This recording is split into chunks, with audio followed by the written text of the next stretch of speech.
Okay, and this is a mimer that's called Mimer Ahavas Yisrael, Mitzvahs Ahavas Yisrael, and it's from a book called Derech Mitzvosecha.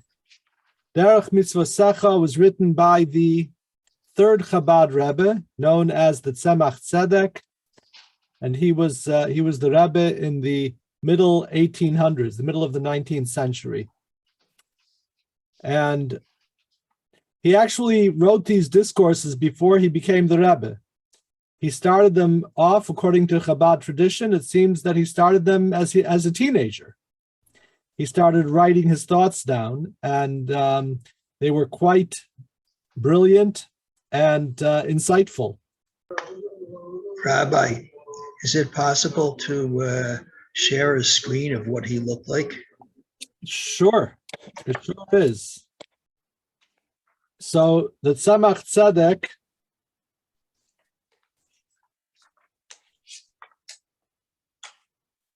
was the just a little bit of just to know who these people are, and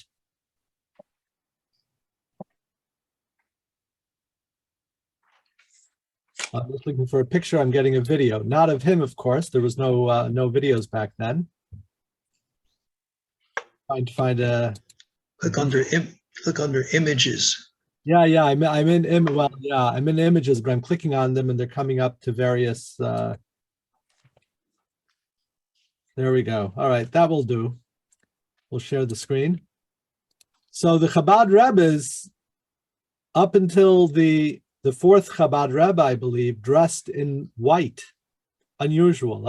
It's unusual for us, but this was a common Chassidic and Kabbalistic practice. You have some Admurim, some Rebbes who to this day dress in white, not very many of them. But this was a common practice. And of course, the Chabad Rebbes all wore a shtreimel type of a hat or a fur type of a hat until the Rebbe, who we call the Rebbe, our Rebbe who passed away in 1994. So he went for the fedora, which is again an unusual thing. But all of the Chabad Rebbes wore a fur type of hat. So this is a white hat with a fur brim, I guess you'd call it. He was a Tzemach Tzedek. He was the son of the Rebbetzin Devorah Leah, who was the daughter of the Alter Rebbe. And the name Schneerson that we're familiar with started with the Tzemach Tzedek. The Tzemach Tzedek, although his father was not Schneer, his grandfather was Schneer, but he was the one who adopted the name Schneerson. So, and it wasn't through his father's side, it was from his mother's side. And that was a popular thing in choosing a last name. You know, if you had a more prestigious maternal grandfather, you would you would pick that last name. And that's the last name. Schneerson started with the Tzemach Tzedek, whose name is Rabbi Menachem Mendel Schneerson, the same name as our Rebbe, and his wife's name was the Rebbetzin Chaya Mushka, same name as the Rebbe's wife. So an interesting coincidence? I think not, but that's a little bit. Well, I could talk more about the Tzemach Tzedek, but he was just to give a few points. He was probably, he had perhaps over 100,000 followers. He was a recognized Torah giant, as well as a giant in Chassidus and miracle worker and all of the other things that you would expect from a Rebbe. But he was also a tremendous, well-respected Torah giant. He published many works on responsa, and various things like that in the exoteric study of Torah, in the study of Talmud and Jewish law. He wrote prolifically on Chassidus as well, Chassidic discourses. So he was a prolific writer. His father-in-law was the Mittler Rebbe, who is the son of the Alter Rebbe. So he was the The middle. He was the son-in-law of the Rebbe. So similar again, there are many similarities between the Tzemach Tzedek and our Rebbe, that he was a son-in-law of the previous Rebbe, so was the Tzemach Tzedek, his son-in-law. He had 6 or 7 sons. I think one of them that may have died young. The 6 sons all became Chassidic Rebbes. And they all started their own particular group, which was a very common thing for Chassidim to do. Rabbi, Susan has a question. Yes, please, Susan. Thank you, David. You were saying that there was a change between the white and the black. What is the significance of that change? There has to be some significance. They didn't tell me. Oh, Rabbi. Oh, seriously. But really? The reason is not no. There are certain practices of the Rebbe that are not open to their. Let's put it this way: they're open to speculation, but the Rebbe isn't necessarily going to divulge. Has something to do with hiding your soul, having the soul on the outside? Is that have something to do? As I said, it's open to speculation, and there you go. You're speculating. I couldn't tell you. You know what? I couldn't tell you for sure. There was a story told of the Rebbe Marash, the Tzemach Tzedek's son. His youngest son became his successor, and the Chabad movement actually shrunk at that point because he was not a known entity. And the way that it worked in Europe, as in America to a certain degree, but in Europe for sure, there was a great tzaddik that was known, and people would throng to him. People would go and he'd have tens of thousands of followers, right? And if his son wasn't well known, so not necessarily would people continue on. They were kind of spirituality shopping. They were looking for the greatest. Who was the greatest provider of spirituality, the greatest rabbis. They weren't necessarily committing to a way of Chabad. They were looking for a tzaddik. It was and you have that today, but today it's become much more, I don't know, for lack of a better word, tribalistic. We have our groups. This is what we do. This is what we're committed to. And I'm not judging one way or the other. I'm just giving you just the observation, the historical kind of background of it. So there's a very cute story, Susan, to address your question. So the Tzemach Tzedek, his youngest son, Rabbi Shmuel, he became the next Rebbe. Now, it's known Kabbalistically that before you go to the mikveh,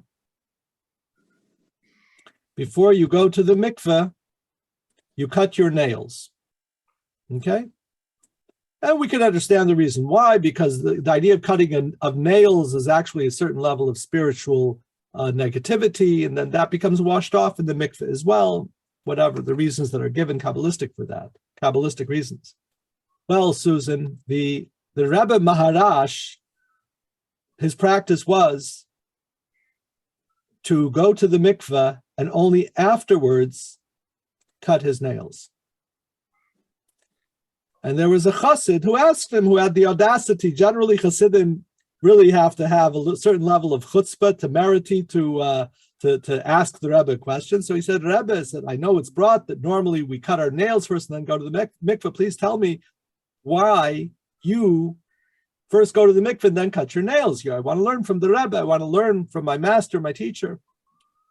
So the Rebbe Maharash said there's 3 reasons. Reason number 1 is when I'm in the mikveh, I can scratch myself much better. I can scratch my back, right? You go into the mikveh, it's nice to give a scratch. I've got my nails. Number 2, when you come out of the mikveh, the nails are much softer and easier to cut. Reason number 3, my dear chassid, is for me to know and you not to know.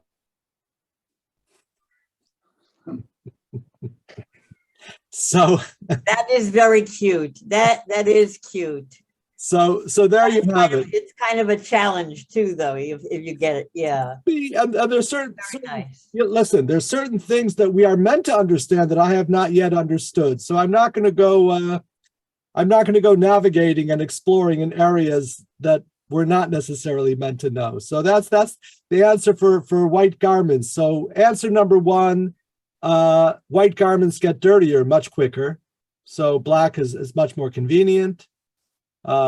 Anyway, that's again, that wasn't the reason for switching. I'm sure there was a reason for it that I don't know. That's a very long-winded answer to tell you, to explain. I don't know. I can go on for half an hour when the short answer is I don't know.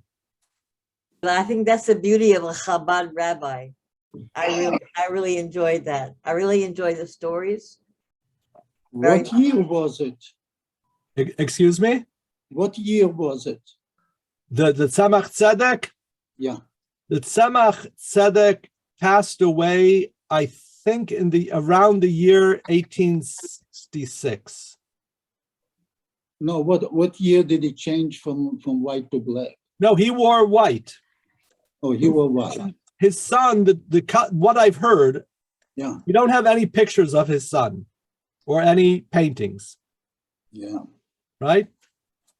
His son wore less white, and then the Rebbe Rashab, we may as well go the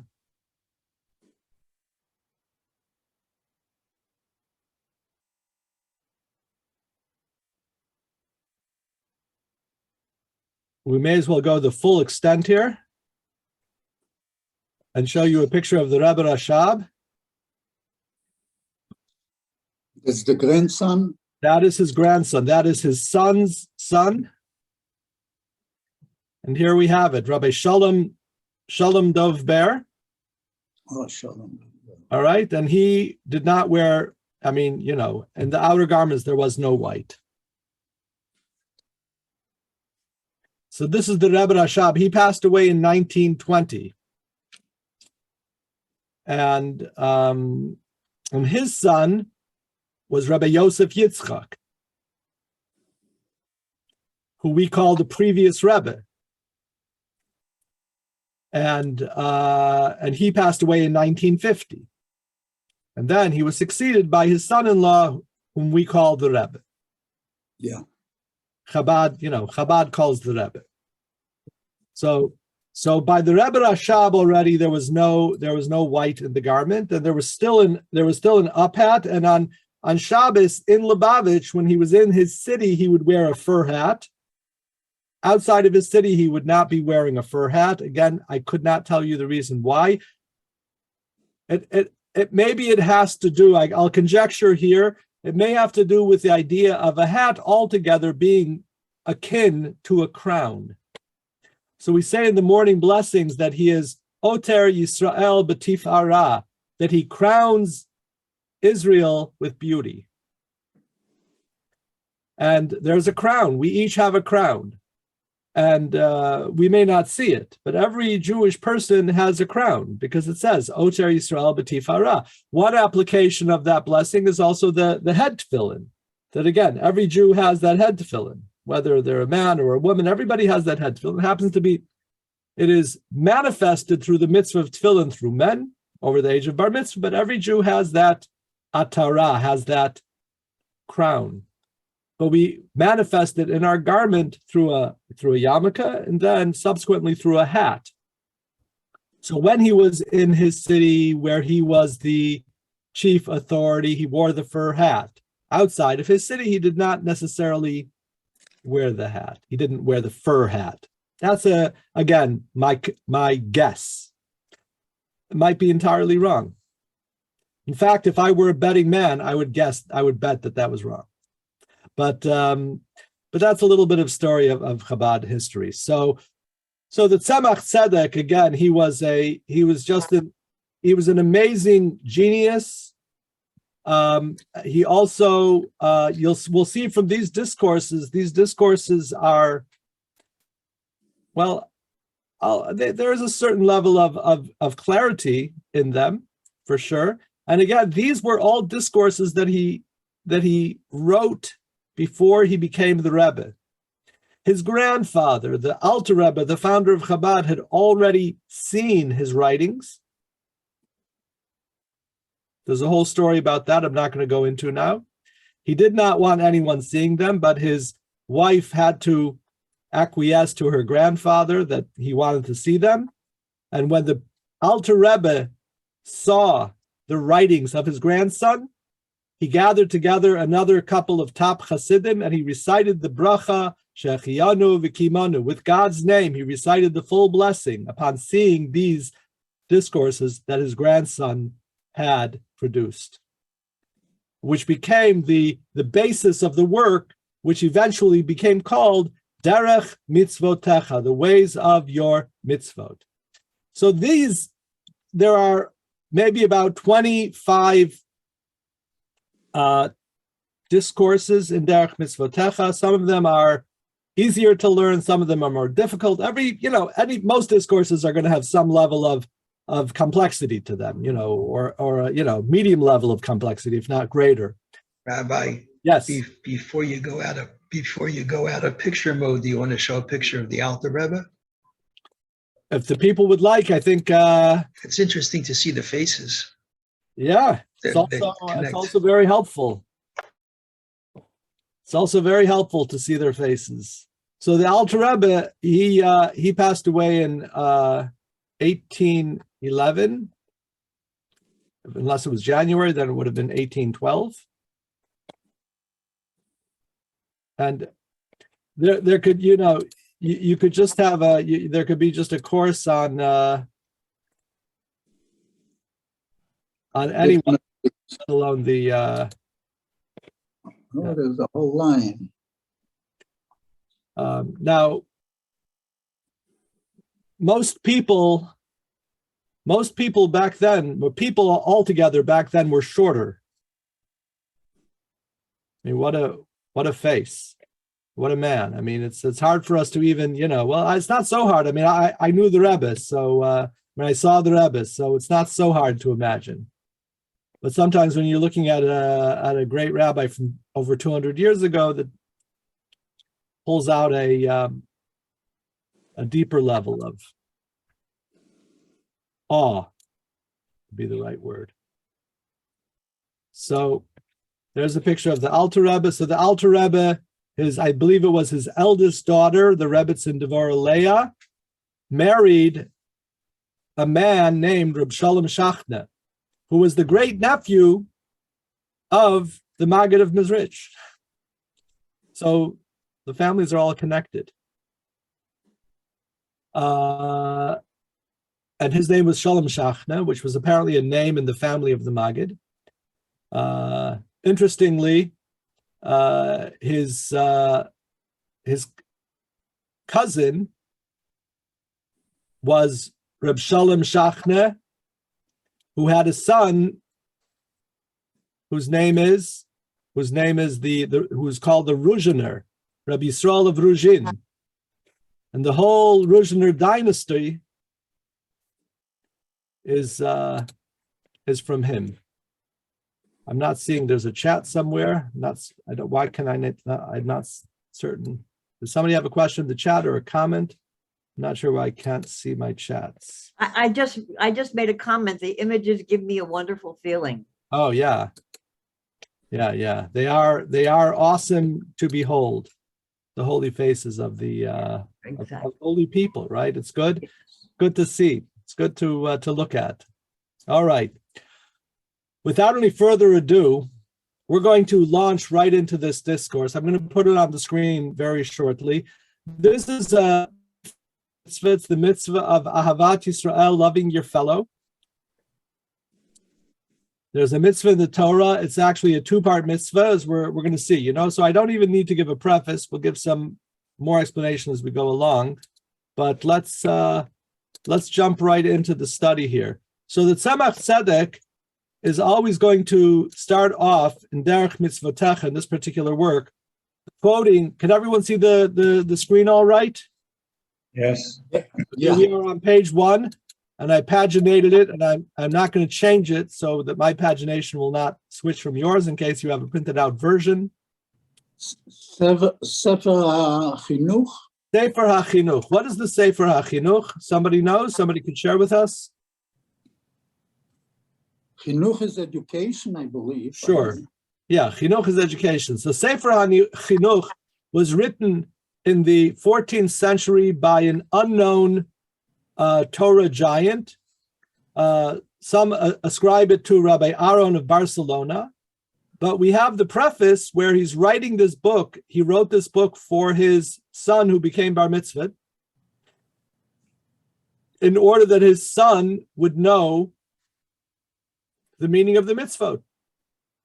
And so he goes through all of the mitzvot according to the parshiot based on the way the mitzvot are enumerated in Maimonides, according to Maimonides' version. There are different ways to count the 613.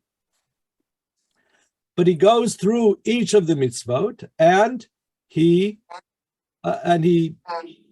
talks about its application, and then he'll also give some insight into it, some beautiful insight into the mitzvot. It's a very wonderful sefer that anybody who wants to study the mitzvot, it's an amazing, and it's very easy to read, and it's translated into English. So, Sefer HaChinuch of Parshat Kedoshim, which is where the mitzvah occurs. Mitzvah 238, not to hate one's fellow man. As it's written, do not hate your brother in your heart. In the Hebrew, lo tisna et achicha bilvavecha. Okay. And the converse of that, to love every Jewish person, as it's written, ve'ahavta l'reacha kamocha, love your fellow as yourself. Just as an important note, when the Torah says brother or the Torah says fellow, it is referring to a Jewish person. That is the meaning. When there are different words that the Torah will use, and it'll have a different application. So you have to know what does the Torah mean when it uses a particular word. When it uses the word ger, it could mean either a convert to Judaism, or it could mean a resident alien who's living in Israel, and it depends upon the applications. All I'm pointing out is that when the Torah uses words, sometimes people say, well, the Torah says love everybody. Well, it doesn't actually say love everybody.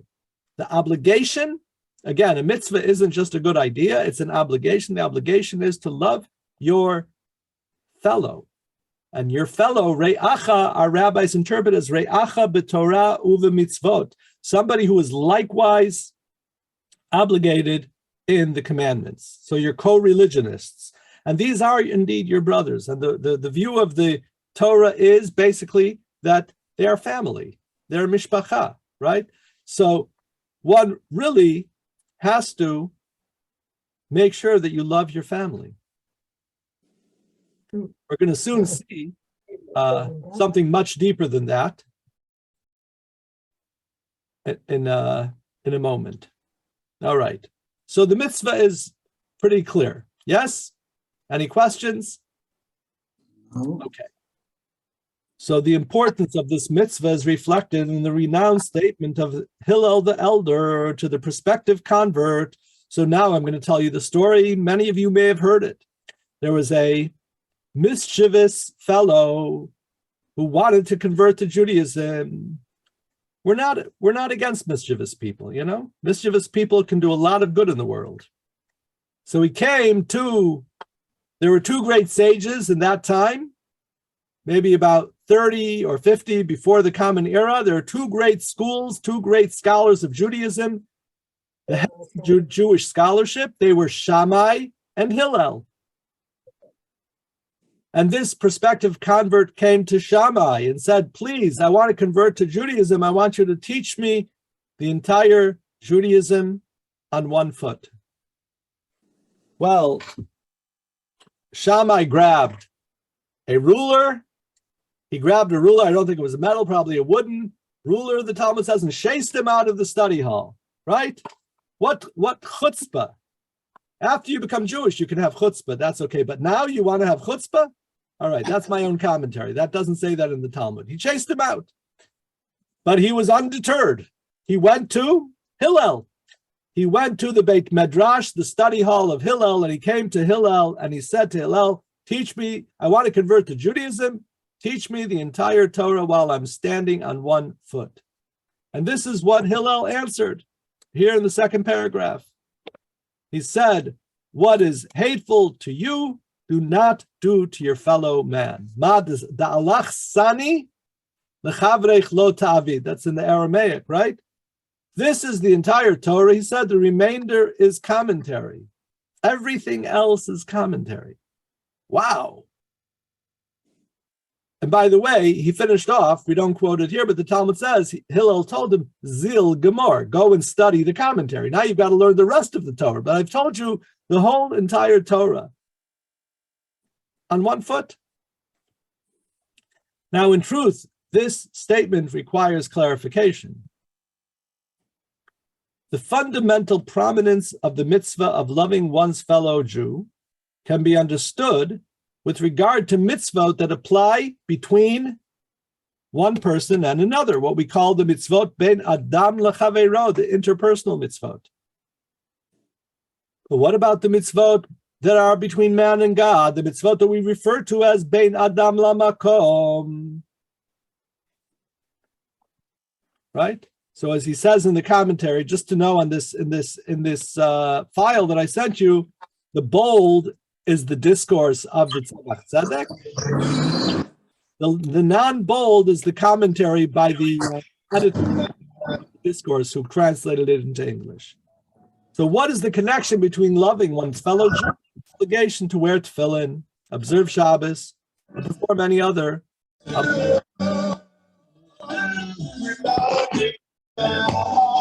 we know I'm going to hit the I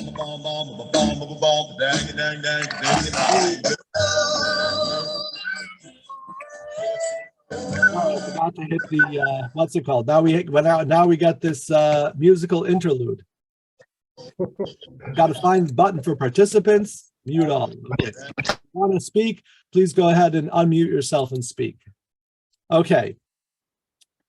So we understand. So Rabbi Akiva said that v'ahavta l'reacha kamocha, loving your fellow as yourself, zeh klal gadol b'Torah. This is a big general rule of the Torah. That we understand. Okay, it's a general rule because there are so many mitzvot that are dependent upon loving your fellow. All interpersonal mitzvot at its core, it has to do with loving your fellow. Okay, but Hillel's statement seems to go way overboard. That what you don't want done to yourself, don't do to others. How does that apply to putting on a mezuzah? How does that apply to keeping kosher, right? Important question. Now, I just a quick question without causing too much digression. Where do we go for guidance in the Torah? Where do we go for how do we relate to the outside world? This is a good question. I don't have a good answer for you offhand, but I can tell you that just in very short is that it's important to love your own people at your core, okay? This is an important human thing. You have to love your own. And when you love your own, from that, you can go on to respecting all people. So when the Torah says that God created the human being in his image, kidmuto, bitzalmo, kidmuto, that God created the human being, Adam, in his image, this applies to all humankind. And every human being has that reality. And so one has to respect that. But you don't necessarily need to have a love for all humankind. You do need to have a respect for all humankind because they are created in the image of God. But for your own family, you need to develop and engender an actual feeling of ahava, of love. Is that clear? Yes, Rabbi, thank you very much. Now, So getting back to the question, so we're going to focus a little bit on the statement of Hillel, that what you don't like, what you don't want done to yourself, don't do to others, okay? And how could we say that? Well, there's another question, by the way, on what Hillel said, which the mimer is going to get into that later on, which is, why does Hillel say it in the negative? Hillel says, what you don't like, don't do to others. Why doesn't he say it in the positive? What you want done to yourself, do unto others, right? The golden rule. And in fact, in describing this mitzvot in various works, the early commentators all describe the mitzvah of Avat Yisrael, that you have to take care of people, you have to speak to them in a particular way, because that's how you want people to speak to you. But not so much in the negative, but more in the positive. And of course, that's going to be the definition, that's going to be the explanation of the mitzvah of loving your fellow as you love your own self. Meaning just how you want to be treated, that's how you should treat others. But that's a positive statement. Why did Hillel flip it around to the negative? What you hate, what you disdain, don't do to others. Why? It's going to be a very deep explanation of the Tzemach Tzedek, deep and beautiful psychological explanation the Tzemach Tzedek is going to be giving much later. It'll come several weeks later. We'll get to that. But right now, focusing on the other big question, how could this mitzvah apply to God? Our mitzvot between a person and God. When it's a mitzvah between a person and a person, I say treat him the way you don't treat him the way you don't want to be treated. There's a level of reciprocity, right? There's a certain level of I should treat people a certain way because that's the way I want to be treated. And there's thus an equal relationship between me and other human beings and a certain expectation of how human beings are going to treat each other. Does that apply to God? Rabbi? Ben Sion, just 1 second, please. I just want to finish this point. Does that apply to God? I'll get back to this in a moment. And actually, well, Rashi, in the Talmud where this is brought, Rashi brings an answer to this question, and it's going to help us understand the discourse. Yes, Ben Sion, please. I wanted to say, I think it's easier for you to know what you don't like than what you're going to like before somebody does it to you. And maybe that's why it was said in the negative.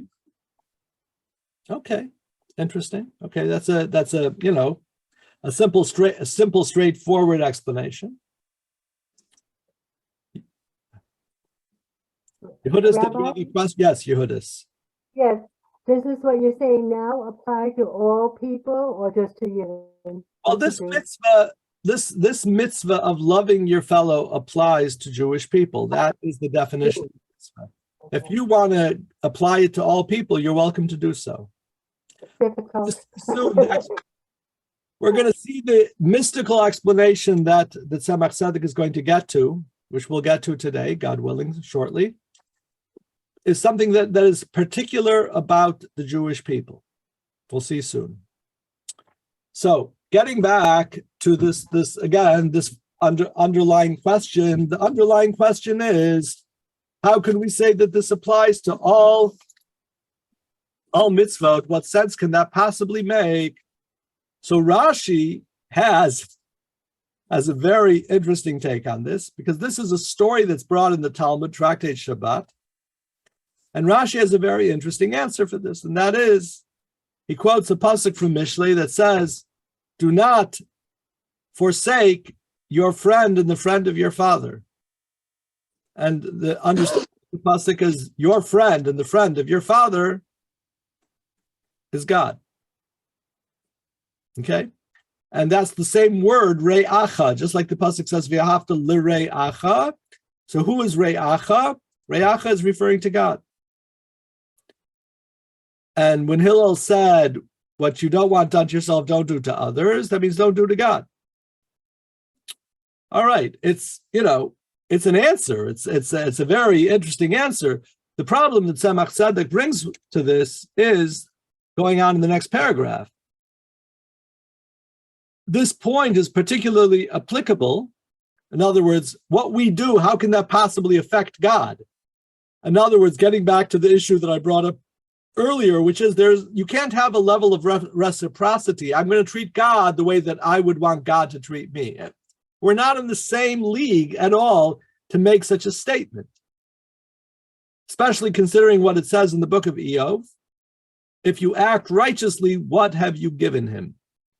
When we act good, are we acting good because now God will be, now we won't hurt God's feelings? Do we do the mitzvot because we don't want to hurt God's feelings? That's preposterous. And so that's the point basically here.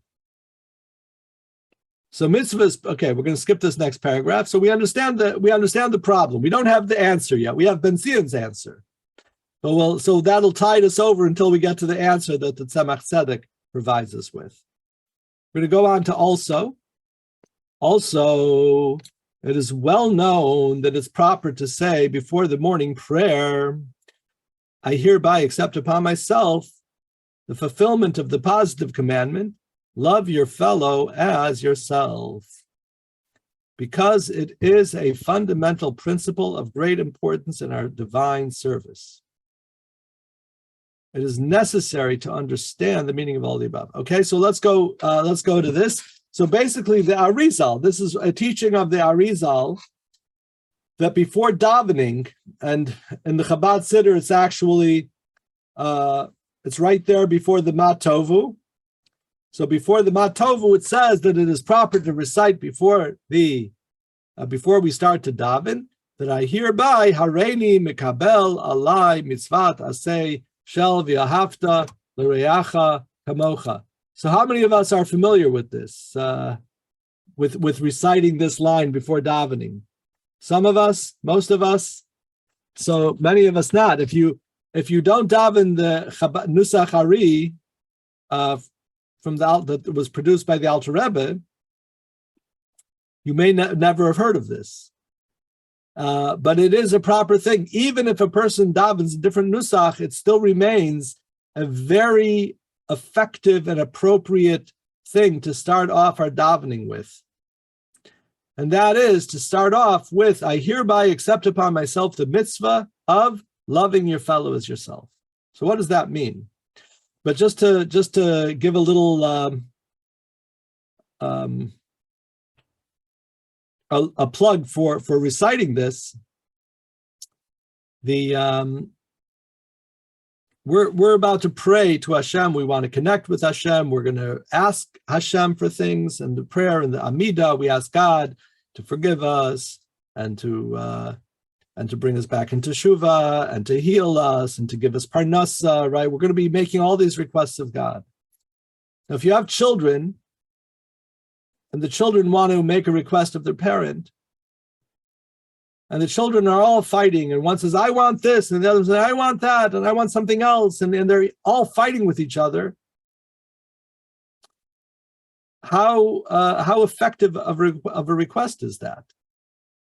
Whereas if all of the children come together with ahava, with love, and acceptance of each other, even though they're very different, and even though it might be hard to get along, but all the children have figured out how to get along with each other and show their love to each other. And then they come to the loving parents and make a request. That's going to be a lot more effective. So in a sense, we're going to get to a deeper explanation of it in a moment. Well, not in a moment, in probably maybe a while. But in the discourse, he will address it. But it's a very appropriate thing before we start davening to say, Hareini Mikabel Alai, I hereby accept upon myself, mitzvah taseh, the positive mitzvah of V'ahavta l'reacha kamocha. Okay, now we are now going to launch into the explanation of all of the above. And we are going to start with an amazing and beautiful teaching, Kabbalistic teaching. So the Arizal, in his book of Tamei Mitzvot, Parshat Kedoshim, it's written in the name of the Arizal. The Arizal himself did not write his books, but it's written. They were written by Reb Chaim Vital, so it's written in his name. he says as follows, and here is the point. This is really the fundamental point of our discourse right here, these two lines. Mystically, all Israel, all of the Jewish people comprise one complete entity. We all of the souls together really make one complete entity. In Hebrew, it's called a koma achat shlema. One body, one being. In the soul of Adam, as we have stated elsewhere, each individual Jew constitutes one particular limb of Adam's soul. Okay, let's discuss this a little. Let's understand this. So God created Adam, and inside of Adam was actually Eve, according to the various interpretations or explanations of how that was exactly. But within Adam and Eve were included all humankind. Is there any human being whose DNA does not come from Adam, according to the Torah? No. Our DNA, which is the building blocks of who we are, it's become individuated into Ben Sion and Yehudis and all of everybody here, every individual of all the billions of people on earth. But it was all incorporated. Did that DNA come from someplace other than Adam? The answer is no. He was the source of all. Now, I want to address another thing, a question that many of you have, which would be that seemingly, based on this statement, it should incorporate all human beings, right?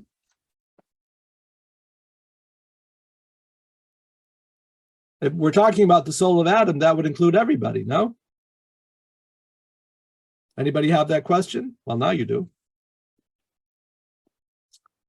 So basically, what Kabbalah explains is that before the sin of eating of the tree of knowledge,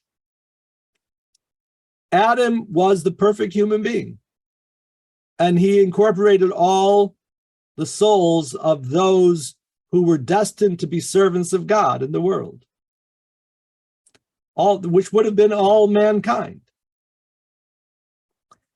After he ate from the tree, so that status, that level was removed from him and put on hold. The whole soul purpose, both meanings of the word soul, the sole purpose was to serve God, which rule number one, don't rebel against him. Don't do what he just told you not to do. We're not going to go into that whole discussion of the tree of knowledge. It's a fascinating story and all of that. But basically, it was a sin, right? It wasn't a mitzvah. It was a sin. God said, don't do it, and he did it. So after he ate from the tree, so that soul level of incorporating all of the souls of those that would serve God was put on hold. Maybe it was put on ice, so to speak. Then that soul was reincorporated inside of Yaakov, who was the progenitor of the Jewish people. So when we're speaking about the soul of Adam, because that's actually where it started, but then it skipped 23 generations and it went into the soul, it became the soul of Yaakov, and thus it says in the Zohar that Shufraya de Yaakov ke'en Shufraya de Adam Harishon, that the visage of Jacob was like the visage of Adam. What does that mean? Because now those who are meant to carry on the sole purpose, which is to serve God, is now going to be manifested through Yaakov and his progeny. So, although the Tzemach Tzedek does not go into it here in the Maimer, maybe he assumes that we know it, but the point is that let's go back to the main point here. The main point is that every Jewish person is part of that soul. which was originally the soul of Adam. How many souls did he have? You have to unmute so I can hear. 600,000? That's a good guess, but not yet. How many souls did Adam have? Infinite. Infinite. Wow, that's even more than 600,000. Just one, I believe. That is correct. So, Adam. yes, he was the only one at that point. He had one soul. And that's the point that the Tzemach Tzedek is making. He had one soul. And we are all part of that one singularity. It becomes individuated. I mean, by way of analogy, when you have the fetus has these cells that are, I think it's called pluripotential. That any of the cells can become any part of the body. Then there's some information that now informs them that they can become the nose, and one is going to become the heart, and one is going to become the whatever, right? But it's one fetus. It's one, and all of the souls, right? So Adam had a pluripotential, but it was only one soul. So Adam was one soul that incorporated. I'm fixed up, thank you. When, again, as it became manifested in Yaakov. And the point is that every Jewish person, really not just all the Jewish people now, but all Jewish people throughout all Jewish history, make one soul. So one soul became individuated into all of the souls. And all of those souls are really, at their core, at their essence, we are one soul. And so based on this teaching, the separation that we see is in a certain way an untruth. We are one. It's an amazing concept. Anna, please. Was it any specific reasons why for 22 generations the soul, is it just to somehow forgive the sin? Is it something to become more pure? Is it specific reasons why? We understand that Jacob was really a tzedek. It was a person who had all of the good qualities that God gave Adam probably at the beginning, really kind and believe and faith and everything. But was it any specific reasons why it was so many generations in between it was given back to Jews? And then the second question, if I may, what happened with people who are not Jewish? What happened to the souls that were part of Adam to begin with too? I'm sorry, maybe it's a little too long of an explanation, but it's kind of, I'm curious. It's a good question. I'm going to try to answer it in short. So first of all, from Adam, this whole, let me start by saying God's whole plan of empowering human beings, giving human beings free will, and allowing us to mess up royally, to totally rebel against God's plan, to distort God's plan, right? But this is the plan. When somebody is sinning, when humankind became corrupt, was this part of God's plan? Well, on the one hand, you say, well, no, it was against God. But on the other hand, who else made it possible? If not God, who makes all things possible. There is nothing that can happen outside of the possibility of God, right? So this whole idea of putting it in human beings' hands, right? And expecting that the end result is going to be the revelation of godliness in this world, It's going to take, we're still working on it. So I'd like to assume, I don't have an explanation exactly for you, but there's a reason why we had to have the 10 generations from Adam until Noah. And only one person survived that and his family, right? And why there had to be 10 generations from Noah until Abraham. And then why Abraham couldn't do it.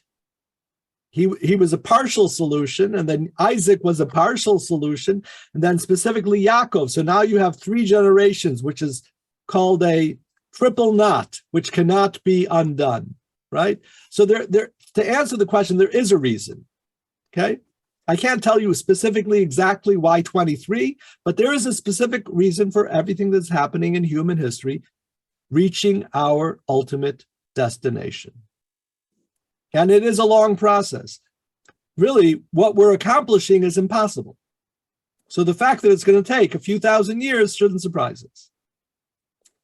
Ben Sion, please. I wanted to say that Hashem was waiting till we ourselves will come to the realization. He didn't want to force it on us. Exactly. It doesn't work well when you force it on somebody.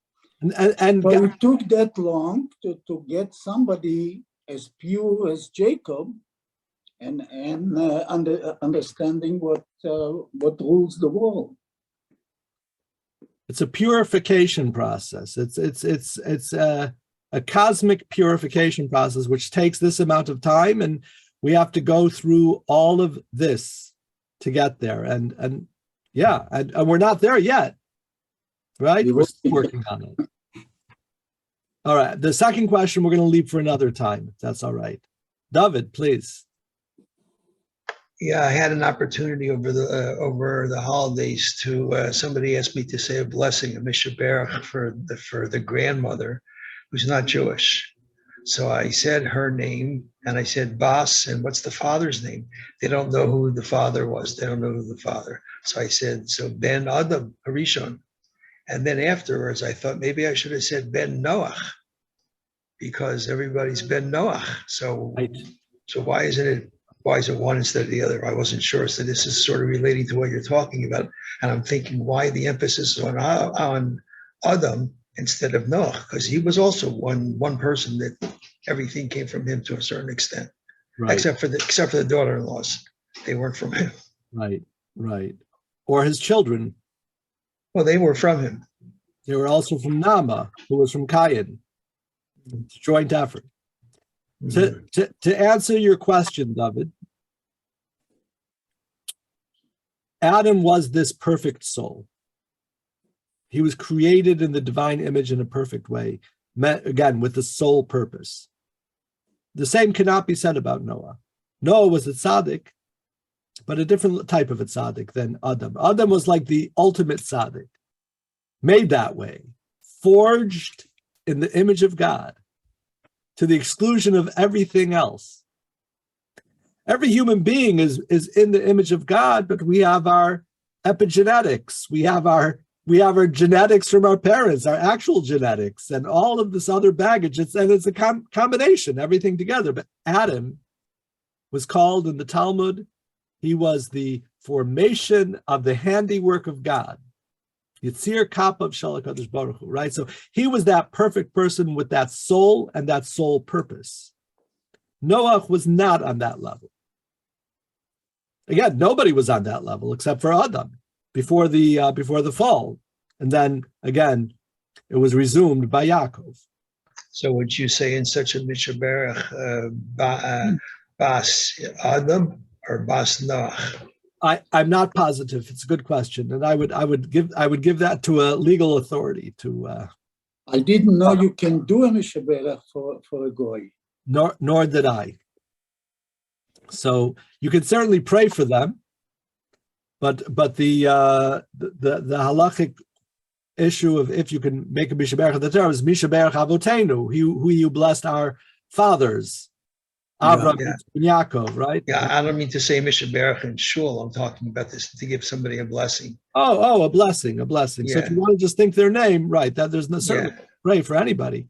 But okay, so back to our story. Or if there's more, you know what? We're just about to end here, so I'll just leave it to any questions. We'll continue with the next point that he makes later on. But any questions or comments? Susan, please. You have to unmute. The thing is that Adam was in the image of God, but I believe that after the error, the mistake, he's still in the image of God because he had to have choices. In other words, God had to make a world. Had to make a world. You can't have a perfect world. It's not possible. Well, it lasted for about 45 minutes. You get what I'm saying? Yeah, There's yeah. nothing wrong with. Right. There's nothing wrong with.